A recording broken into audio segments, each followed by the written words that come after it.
Bersama Pak Tumiana, ada lonjakan kasus COVID-19 di luar ekspektasi kita karena kasus hariannya kemarin sempat pecah rekor beberapa kali. Sudah seberapa besar pandemi dan juga lonjakan kasus ini berpengaruh Pak Tumiana bagi industri pangan di tanah air, khususnya di bawah bendera Widodo Makmur Perkasa?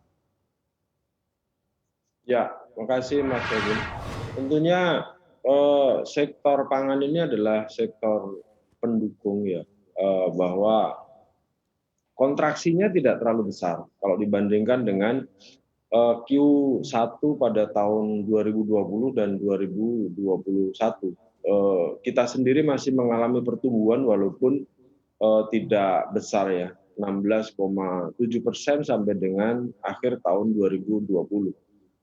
Di tahun 2021 forecast kita merencanakan pertumbuhan cukup besar, jadi sekitar 300% dari tahun 2020.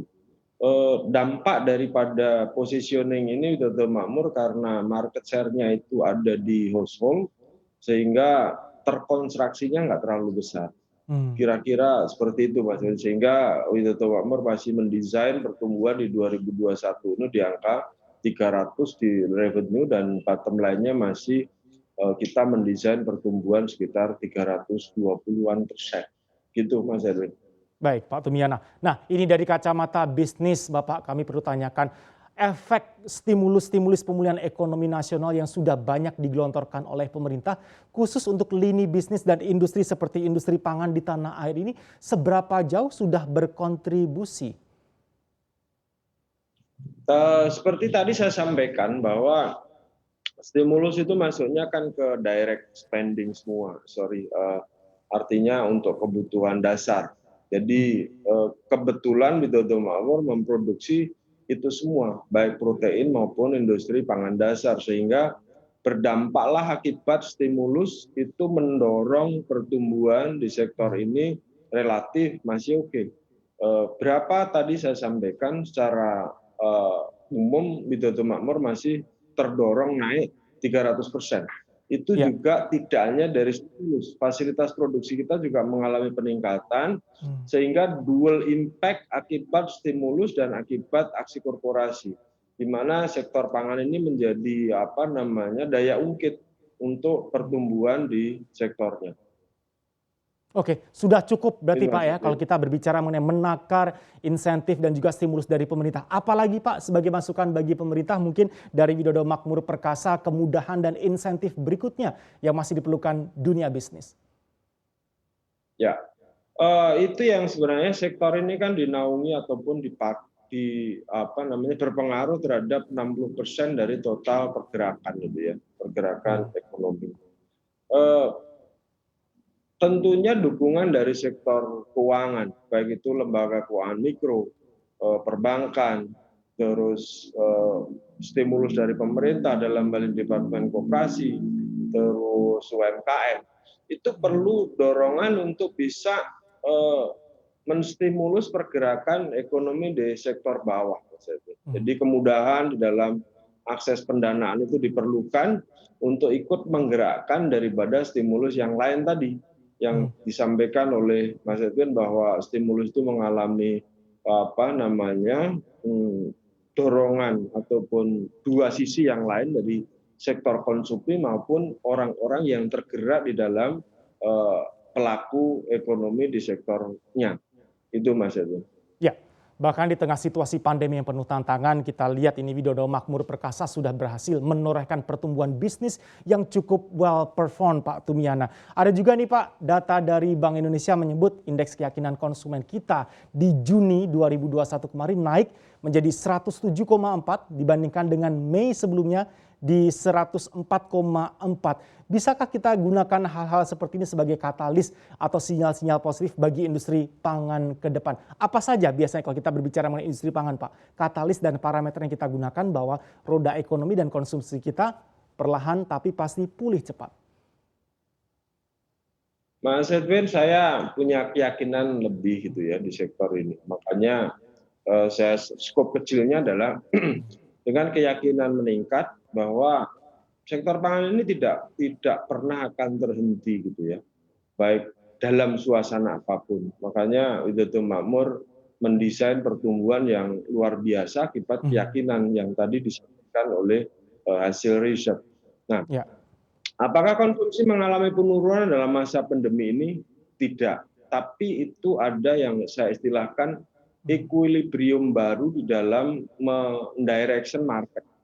Ya. Kalau dulu orang melakukan kontak direct untuk bisa melakukan transaksi, dan bagaimana kita bersikap untuk mendekatkan barang produksi kita menuju end user.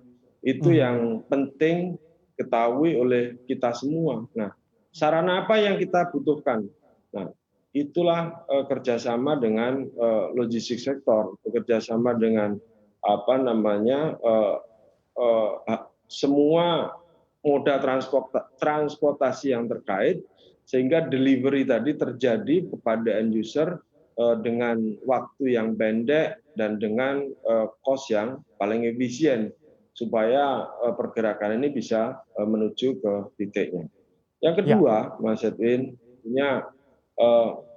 dalam hal ini tadi yang disampaikan indeks kepercayaan meningkat tadi, Widodo Makmur mendesain pertumbuhan yang gede dengan meningkatkan sarana produksinya. Nah, sarana produksi kita tingkatkan sampai dengan 5 tahun ke depan, itu kita akan men-spend capex besarannya sekitar 10,9 atau dekat ke 11 triliun untuk mendukung pertumbuhan tadi. Kenapa itu Widodo Makmur lakukan? Karena satu, sebenarnya harga komoditi dunia ini mengalami peningkatan yang luar biasa. Pada akhir 2020 peningkatan harga pokok itu mencapai 70% dari tahun sebelumnya. Itu yang mendasar. Dari mana itu terjadi peningkatan? Satu adalah produksi pada area tertentu itu mengalami penurunan, area tertentu itu tentunya di benua lain gitu ya. Di benua lain akibat climate bergeser, La Nina terjadi sehingga produksi mereka mengalami penurunan. Akibatnya harga meningkat. Nah, disitulah Widodo Makmur menangkap peluang itu untuk bisa memproduksi barang yang lebih efisien dan value yang meningkat, baik itu dari numbers maupun daripada nilainya, sehingga itu nanti akan karena demand meningkat, tentunya pertumbuhan harus kita dorong. Lepas itu ada posisi pandemi dan atau tidak, yang paling krusial adalah bagaimana tadi saya sampaikan mendeliver barang itu sampai dengan end user dengan baik dan lebih efisien. Itu yang sekarang Widodo Makmur lakukan, Mas Edi. Ya. Poin yang sangat penting yang Anda sampaikan ini Pak Tumiana mengenai supply chain dan distribution channel sebagai key defining factor atau kunci penentu utama. Tapi sayangnya kita juga sekarang masuk ke fase baru Pak, ada PPKM darurat. Bagaimana ini strategi dari Widodo Makmur Perkasa paling tidak bisa meminimalisir faktor-faktor resiko ketika ada PPKM darurat seperti ini? Memastikan semuanya masih smooth. Ya, kita punya hub di beberapa sentra gitu ya. Jadi desain kita itu punya hub setiap provinsi. Prioritasnya adalah di Jawa.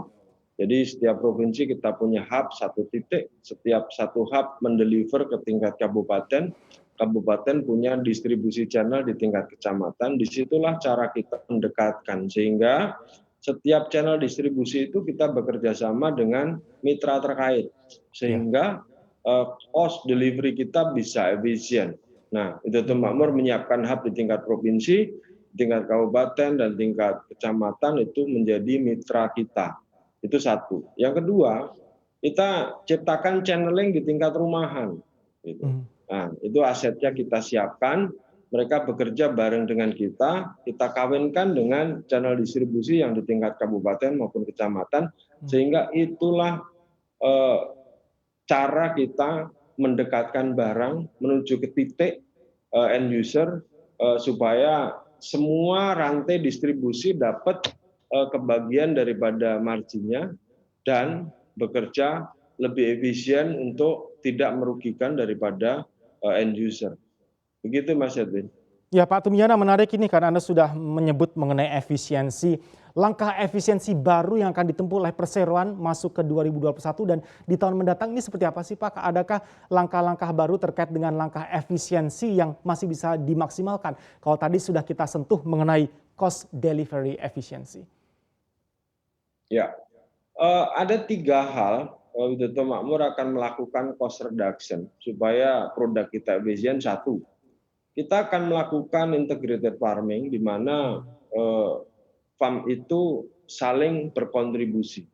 Jadi 2021 pasca IPO kita akan nanam jagung di luasan kira-kira 26.000 hektar. Dari limbah jagung itu akan dimakan oleh sapi. Iya. Dari kotoran sapi untuk fertilizer. Sehingga 2 impact ini akan mengakibatkan cost reduction terjadi. Harga produksi jagung kita akan lebih efisien dibandingkan dengan harga market. Itu artinya end product kita akan mengalami penurunan. Itu Benar. yang pertama. Yang kedua, karena saya punya experience panjang di dalam energi sektor, seluruh farmnya Widodo Makmur kita pakai dengan renewable energy. Kita bangun solar panel, di-connect dengan wind power. Di situ akan mengakibatkan cost reduction yang cukup tinggi. Rasionya kira-kira dari konsumsi energi di atas 50%. Disitulah cara kita mengefisienkan cost production. Jadi kita punya 3 impact dari energi sektor, dari plantation dapat 1 impact, dari fertilizer dapat 1 impact. Di situ kita melakukan orkestrasi istilah saya. Karena Widodo Makmur itu punya 5 klaster, 1 klaster yang lain saling melengkapi. Jadi klaster pertama dari integrated cattle farm, kedua dari meat processing, ketiga poultry, keempat komoditi. Komoditi mendorong 3 klaster yang lain melakukan cost reduction. Apa itu? Dari hasil tadi saya sampaikan tanaman jagung mereduction cost production-nya ayam. Dari kotoran ayam masuk ke farm mereduction cost production-nya fertilizer. Energi sektor yang terakhir itu akan menurunkan cost production kita di sektor energi. Kenapa? Karena Widodo Makmur dalam 5 tahun ke depan itu setiap tahun kita membutuhkan 148 megawatt konsumsi energi. Jadi kalau kita uangkan itu besar sekali Mas Edwin. Cost reduction-nya kalau terjadi 50%. Nah, disitulah Widodo Makmur melakukan cost reduction untuk bisa kompetitif di market baik di nasional maupun di internasional. Gitu Mas Edwin. Install aplikasi kami CNBC Indonesia di Google Play Store dan App Store untuk mengikuti perkembangan terkini berita bisnis dan ekonomi.